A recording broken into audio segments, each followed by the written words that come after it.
What's good, you guys? It's been Zeno 101. Damn, my throat is still kind of sore. But it's been Zeno 101 back with another video.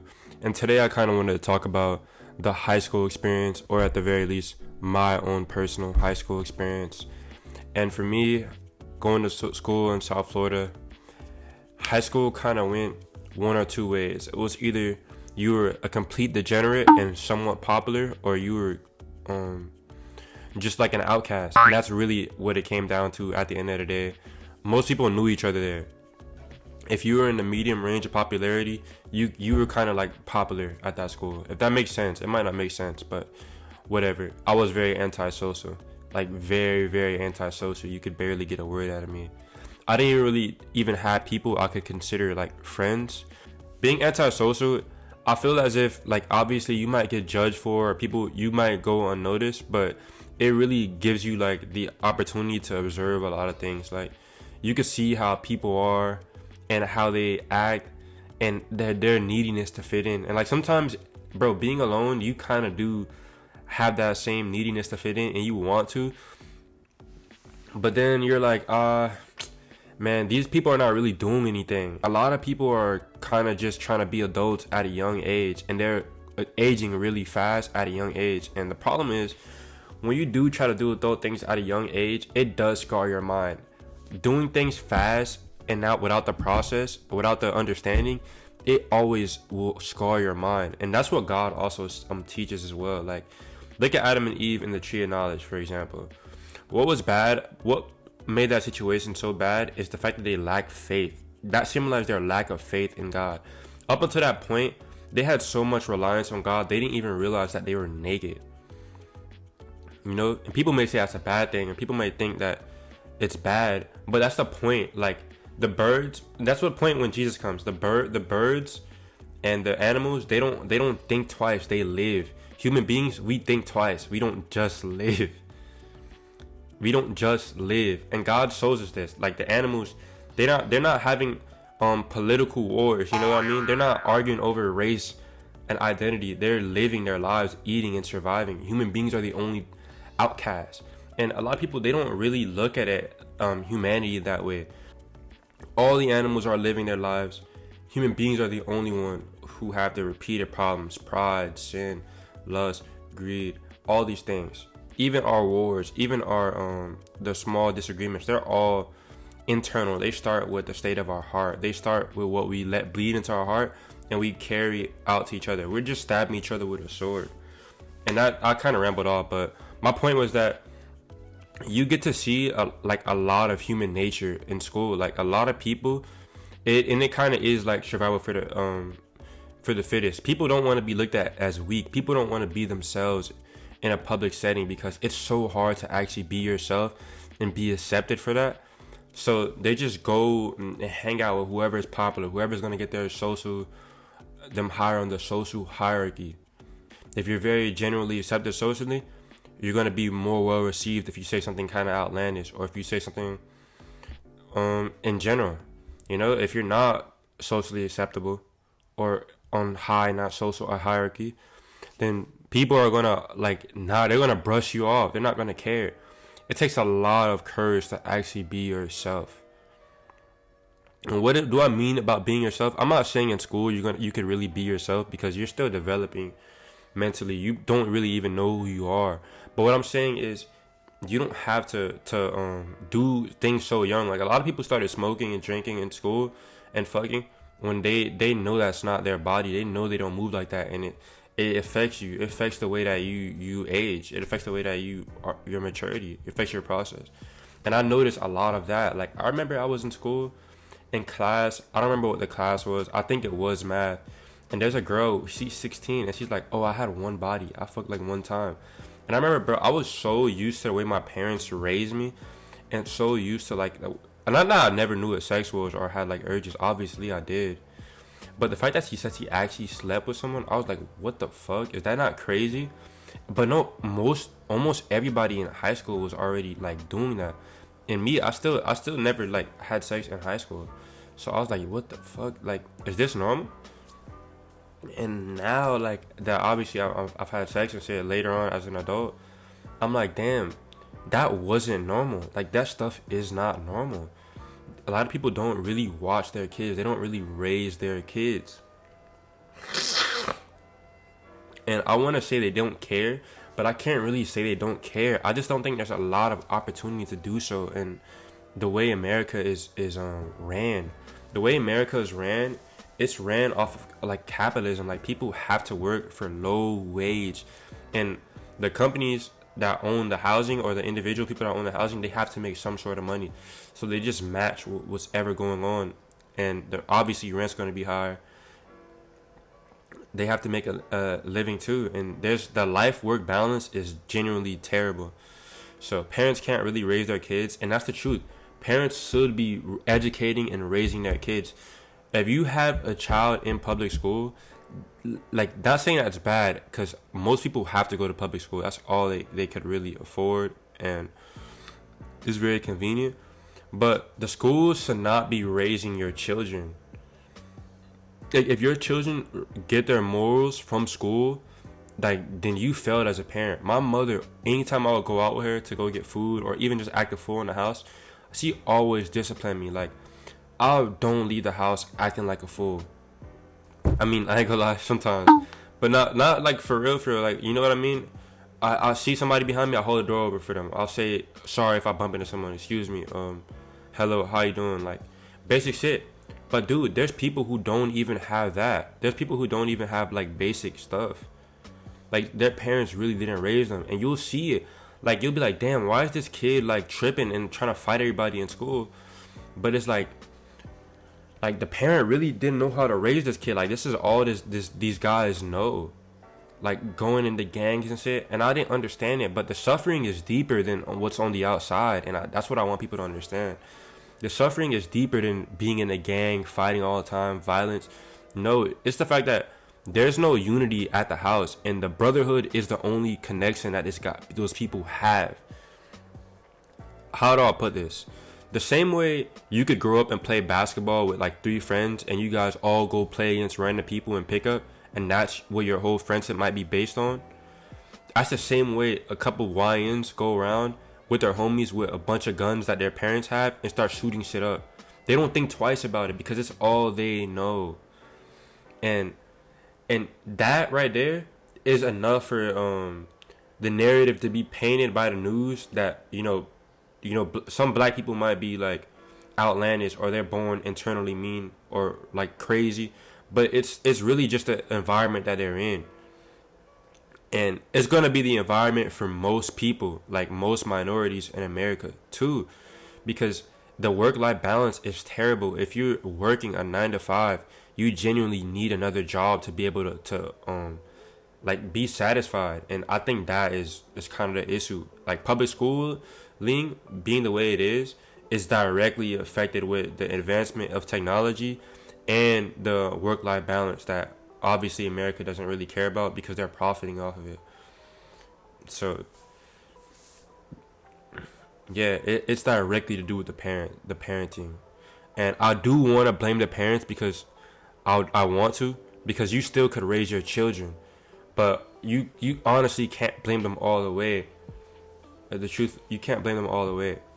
So yeah, bro. And now it's even worse, because a lot of people, they're not they don't really know how to differentiate between good information and bad information. They're basing their information off of what makes sense to them. If something makes sense to me and it kind of resonates with me, it makes me feel warm in my heart, I'm going to have that as my ideology. So let's say feminism may have started over like a good cause. Maybe that women wages were not like equal to men for the same exact job. Let's say it's the same exact job. Let's get that example. Let's say it starts over an actual good thing. But let's say a media outlet sees feminism as a way to push an agenda for I'm okay with a woman divorcing and taking X, Y, and Z, all of this guy's money that he worked for, after like the first day of getting married, like her getting married. They'll push like an agenda that doesn't make any sense, and there's people who something like that will actually make sense with them, or they won't be able to filter out like, no, this is actually nonsense, and like I see that the media is pushing this false narrative, and we should call it out for what it is. It's a false narrative and it's harmful. No, instead of people being able to differentiate that, there's people who will go on one side, people go on the other side, and there'll be like a side of people who are genuinely just correct. Like this would be common sense that is not okay, and there'll be people who on the other side who will defend something that is just incorrect, and it makes me upset that we have this world where it's like it's my opinion versus your opinion. No, there's objectively good things and there's objectively bad things, and I hate that people try to pretend that there are not objectively bad things, because all you have to do is say, is killing a child bad or good? Some people will say, they'll be so dishonest. They'll be like this, it hurts me to say it, but it's not really bad, because if it's that person's worldview, as sick and twisted as it may be, it's their worldview. And I'll be like, okay, dog, like, if someone goes and kills your child tomorrow, are you going to be like, damn, it's your worldview, bro? No, you're not going to be like, it's your worldview, because it's obviously incorrect. And the thing is, I don't have to use that as an example, because, like, I mean, I'm using the most extreme example, obviously someone dying. But even the most extreme example should be enough, because one example of objective bad means there's objective bad in the world. And again, like I told you, the problem is not necessarily the fact that the child is being killed unjustly. Like, yes, that is the problem, but there's actually a root. Like, to every problem, there's a root cause. Like, people are not just senselessly killing people because, oh, fuck, my bad, bro, I just shot you in the neck, my fault, twin, my fault, I won't do that again. Like, no, people are doing stuff like that because that's actually their ideology. Like the same way I think that fighting is good, someone thinks that killing someone is an okay thing. Like, it honestly is pride in a way. Like, I think that this is okay, and I think that my reality is so much more important than yours that I could make you subject to my wrath. And you should obviously see that there's something wrong with that. You should obviously see that there's something wrong with the fact that we have, like, a country that has billions of dollars, and that there's people on the streets that don't eat food every night. There's people who are on the streets that, like, don't even have a fucking blanket, and it'll be cold as hell. Like, it shouldn't be common sense to see that there's something wrong. There's something wrong. And again, like I always try to preach, there's not really much you can do. There's a lot you can do on the individual level, but there's not really much one person or even a group of people can do on, like, a global level, or not even a global level, but a continental level. It's not really much you can do. And if you do try, just know that you are going against a machine and you're not going to win. There's no winning against this, because you're playing with real people's money at that point. You're playing with real, like, bro, listen, people will get you out. There's people in this world that will kill you for $100. There's people who will kill you for $5,000, like people who are working regular jobs. Like, they'll crash out and kill you for 5 bands tomorrow. If a billionaire put up 100 bands on your head, bro, you gone. You're gone the next day. Trust. You're gone. Imagine he puts a meal, bro. Like, bro, your family gonna be after you, bro. Not even for the meal. 100 people in your family will kill you for that money. I'm serious. People will kill you for that, and that's what you guys gotta understand. Like, when people are preaching to you things like this that support division, or like, oh, black people, we should all get together and go against white people, or white people, we should all get together and do this, or Hispanic people, we should all get together and do that. These people, they may have the right idea that, oh, we should fight against oppression, but they go about it the wrong way, because these minority groups on their own, they're not much of a threat. Like, black people on their own, they're not much of a threat to whatever group of people is oppressing the minorities, or even black folks specifically. Black people on their own are not going to be enough to spin the block. Like, it's not. Even if we have our own companies and shit like that, we're not going to be on equal terms with them, because we're in this machine currently. There's going to be so many loopholes, so much to get around that monopoly, that it will not work. It won't work. That's what I'm saying. That's never been the threat. That never has been the threat to oppose those in power. And you know why it's not a threat? Because it's not even what God intended. It's not. The world was never supposed to be just, oh, we all black in one area, or we all white. It was supposed to be collective and unity.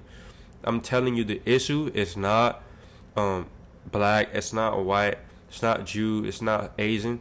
It's unity, united people. That's the issue. If people unite, there's no control. That's the problem right there. The problem is that people are not united, and the other issue is that people now, they can't. They're like willingly separating themselves. And they give you all these things right here to separate yourselves. They give you the sports teams. They give you the political beliefs. They give you the even the religions. They give you the religions. They give you the spiritual beliefs. They give you all these things to separate yourselves. But again, the truth will always be hidden in plain sight. The truth will always be hidden. There's one good. There's one good out of the entire world that exists. There has to be a truth, and that truth is Jesus Christ died on that cross. And the thing that made me truly like I'm not gonna say I've submitted with my actions, because obviously that's straight up cap, because I haven't. But the thing that really truly opened up that's the truth for me is that the good that is spoken about from Jesus is not a good that I could have even fathomed on my head. Like, he holds you truly accountable. And I honestly do see why there's so much bad allowed in this world, because guess what? God is just. So if you wanted God to be just and wipe out all the bad in this world, guess what? You'd be wiped out along with them, because you're no better. And he's patient. He's patient. He's waiting for people to come to repentance, because guess what? There's a reason why these billionaires, they're trying to live forever. There's a reason why these people are trying to live forever. There's a reason why. And that reason is that they don't want to be judged for what they've done. They don't want to repent. They don't want to be judged for what they've done. And true repentance starts in the heart. So even if that billionaire is like, oh, I believe in Jesus, it's not real, because it's not in your heart. You can't call yourself a follower of Christ and you're a billionaire and there's people starving and you're watching, you're still profiting. You're still profiting off of labor that's not like rewarded fairly. You can't call yourself that. And no matter what it is, like the day is coming for the wicked, you know. It's coming. So remember, man, there's true evil and there's true good, and God is the one.